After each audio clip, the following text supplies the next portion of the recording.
Beta D എന്നുള്ള value common ആയിട്ട് കൊടുത്തു. ആ വാല്യൂ നമ്മൾ നേരെ ഡിനോമിനേറ്ററിലേക്ക് ഈക്വൽ ടു ഇപ്പുറത്തേക്ക് നമ്മൾ കൊടുത്തു. ഇനി നമ്മൾ ചെയ്യാൻ വേണ്ടി പോകുന്നത് നേരത്തെ ചെയ്ത പോലെ തന്നെ കോസ് ഇൻവേഴ്സ് എന്നുള്ള വാല്യൂ കൊടുത്തു, +1 ഇപ്പുറത്തോട്ട് കൊടുത്തു. ഇനി നമ്മൾ എന്നിന് നമ്മൾ 4 കൊടുത്തു. നമ്മളൊരു പ്രോബ്ലത്തിലേക്ക് ചെയ്യുക. n is equal to 4, d is equal to λ/2, beta is equal to 2π/λ, n is equal to 1. അപ്പൊ അത്രയും വാല്യൂസ് നമ്മൾ ഇതിനകത്ത് സബ്സ്റ്റിറ്റ്യൂട്ട് ചെയ്യുമ്പോൾ നമുക്ക് കിട്ടുന്നത് +or-1/2 +1 എന്നാണ് കിട്ടുന്നത്. അപ്പൊ നമുക്ക് എന്താ 3.2 കിട്ടും, 1/2 കിട്ടും. അപ്പൊ നമുക്കറിയാം 3.2 എന്ന് പറഞ്ഞു കഴിഞ്ഞാൽ ഡസ് നോട്ട് എക്സിസ്റ്റ് ആണ്, അതിന്റെ ഗ്രേറ്റർ ദാൻ 1 എക്സീഡ് ചെയ്യും 1-നേക്കാളും. അപ്പൊ നമുക്ക് 1/2 എടുക്കുമ്പോഴത്തേക്ക് എന്താ കോസിന്റെ വാല്യൂ വരുമ്പോൾ +or-60 ഡിഗ്രി.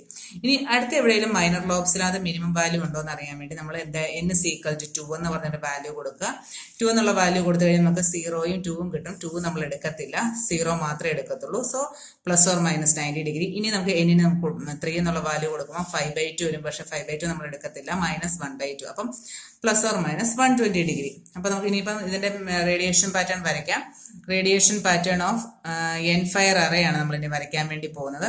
നേരത്തെ പറഞ്ഞ പോലെ തന്നെ അറേ ആക്സിസ് എന്ന് പറയുന്നതാണ്, ഈ ആക്സിസ് ആണ് നമ്മുടെ അറേ ആക്സിസ്. അറേ ആക്സിസിന് എലോങ് ആയിരിക്കും നമ്മളുടെ മാക്സിമം റേഡിയേഷൻ എന്ന് പറയുന്നത്. അപ്പോൾ മാക്സിമം റേഡിയേഷൻ ഏതായിരിക്കും? 0 ഡിഗ്രിയും 180 ഡിഗ്രിയിലും ആയിരിക്കും. പിന്നെ നമുക്കറിയാം മാക്സിമം, നമ്മളിവിടെ മാക്സിമം റേഡിയേഷൻ നമ്മളിവിടെ എടുത്തു. ഇനി മിനിമം ഡയറക്ഷൻ, മൈനർ ലോബിന്റെ മാക്സിമം എന്ന് പറയുന്നത് ഏതൊക്കെയാ വരുന്നത്? നമ്മൾ നേരത്തെ പഠിച്ചായിരുന്നു. മൈനർ ലോബിന്റെ മാക്സിമം എന്ന് പറഞ്ഞാൽ 75 പോയിന്റ് +or-75.5 ഡിഗ്രി. ഇത് കണ്ടു, ഇത് പ്ലസ്, അതിന്റെ മൈനസ്, അതുപോലെ തന്നെ 104.5 ഡിഗ്രി അതിന്റെ മാക്സിമം വാല്യൂസ് നമ്മൾ എടുത്തി. ഇനി നമുക്ക് എന്താ അനാലിസിസ്, അല്ലെങ്കിൽ നമുക്ക് മൈനർ ലോബിന്റെ മിനിമം എടുക്കുന്ന ഏതൊക്കെ വരുന്നത്?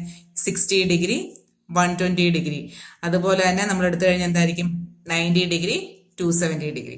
ഇത്രയും കേസിലാണ് നമ്മൾ ഇതിന്റെ വാല്യൂസ് നമ്മൾ ഇവിടെ എടുത്തേക്കുന്നത്. ഇതാണ് നമുക്ക് റേഡിയേഷൻ പാറ്റേൺ എന്ന് പറയുന്നത്. ഏതിന്റെയാണ്? എൻഫയർ അറേയുടെ. നേരത്തെ പോലെ തന്നെ നമുക്ക് beam width of major lobe നമ്മളിവിടെ കണ്ടുപിടിക്കണം. ബീം വിഡ്ത്ത് എന്ന് പറഞ്ഞാൽ ഹാഫ് പവർ ബീം വിഡ്ത്ത് പോലെ തന്നെയാണ് നമുക്ക് ഇവിടെ എടുക്കേണ്ടത്. അപ്പൊ ഇതിന്റെ വാല്യൂസ് എടുക്കുമ്പോഴത്തേക്ക് ബീം വിഡ്ത്ത് 2θ1 എന്ന് പറയുമ്പോഴത്തേക്ക് നമുക്ക് എന്താ എടുക്കുന്നത്? √2n λ ഡിവൈഡ് ബൈ L എന്നുള്ള വാല്യൂസ് കിട്ടും. n is equal to 1 ആയി θ1 എന്ന് പറഞ്ഞാൽ 2L ഡിവൈഡ് ബൈ 2 എന്ന് പറയും. ഇനി നമുക്ക് എടുക്കുന്നത്, നമുക്ക് അടുത്ത കേസ് എടുക്കുമ്പോഴത്തേക്ക് +or-ന്റെ വാല്യൂസ് എടുക്കുമ്പോൾ +or-2 ഡിവൈഡ് ബൈ √L/λ എന്നുള്ള വാല്യൂസിലേക്കാണ് നമ്മളിവിടെ എടുക്കുന്നത്. അപ്പൊ ഇതെന്താന്ന് പറഞ്ഞു കഴിഞ്ഞാൽ beam width of major lobe എന്നാണ് നമ്മൾ എടുക്കുക. Beam width of major lobe ആണ് നമുക്കിവിടെ വന്നേക്കുന്നത്.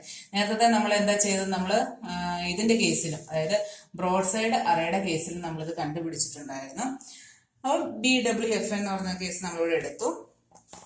അപ്പൊ ഇനി ഇത് ഡിഗ്രിയിൽ നമുക്ക് ഇവിടെ തന്നേക്കുന്നത്. ഇതിപ്പോ കൂടുതൽ നമുക്ക് ചോദിക്കുന്ന, ഡിസൈൻ ചെയ്യാൻ വേണ്ടി ചോദിക്കുമ്പോൾ തീറ്റയുടെ വാല്യൂ നേരത്തെ പോലെ തന്നെ പറഞ്ഞിട്ടുണ്ടായിരുന്നു.